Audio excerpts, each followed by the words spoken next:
Hello and welcome to AzureTracks. I'm Andrew Lewis and welcome to this very special edition of On Site at MS Ignite 2022. Really happy to be here. So glad you could join me.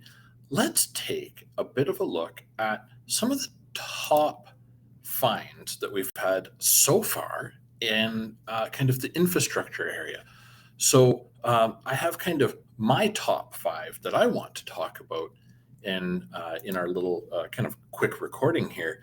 And I'm going to kind of jump around a little bit here because we have actually quite a few really cool updates.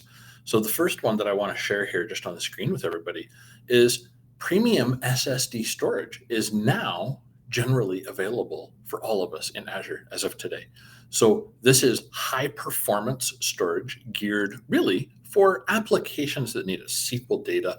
It's block storage, and you can provision up to 64 tebabytes. That's tebabytes, not terabytes, which is, terabyte times 1024 times 1020, so on and so on.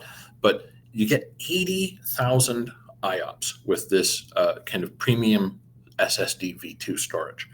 And you can actually separately provision your capacity. So you can have premium SSD or premium SSD version 2, and you can separately provision the amount of storage or the size of storage that you need.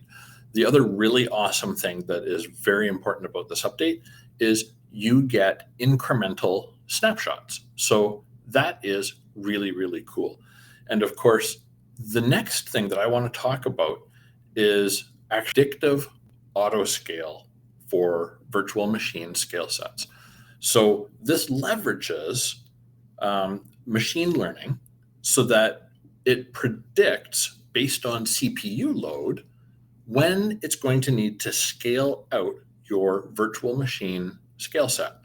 Now, it should scale it out in advance based on log analysis in advance of that demand, right? So that, of course, being the goal that when we auto scale, we meet demand. Now we're going to predict demand so that when a CPU is known to get heavier at a recurring time of day or a recurring day of week, things like that, then it's going to happen automatically for us. That's awesome.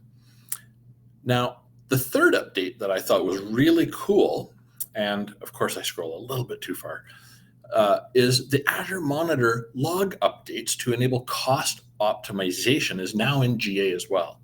So with this, we use the basic logs functionality. So it has to be basic logs. It's not the standard logs, but we can get the data archived here. And this is going to allow us to reduce Azure Monitor log costs by up to 1/5 of our standard charges, or kind of bring it down by 4/5, right? So it's going to be a pretty substantial improvement for us that's in GA already today now. So the other part of this one is that it gives us up to 7 years of log retention, right? Or data retention. So this is really, really important. Now there's a few other Azure Monitor updates in here, which is really cool. But I wanted to talk about one that hasn't really been publicized a whole lot so far, but I think we're going to start to hear more about it. So remember when VMware services came to the Azure cloud.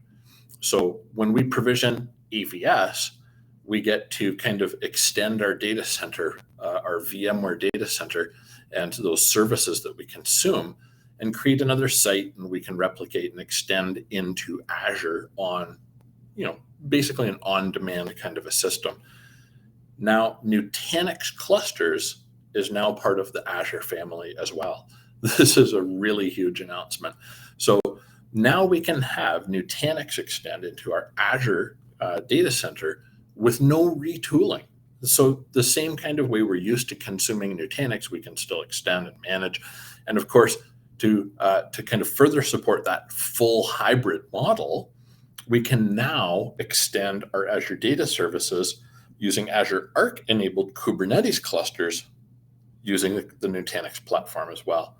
So that is really, really cool. And the fifth and final update that I just want to kind of bring to everyone's attention for kind of right out of the gate here today was Azure DNS or private resolver, right?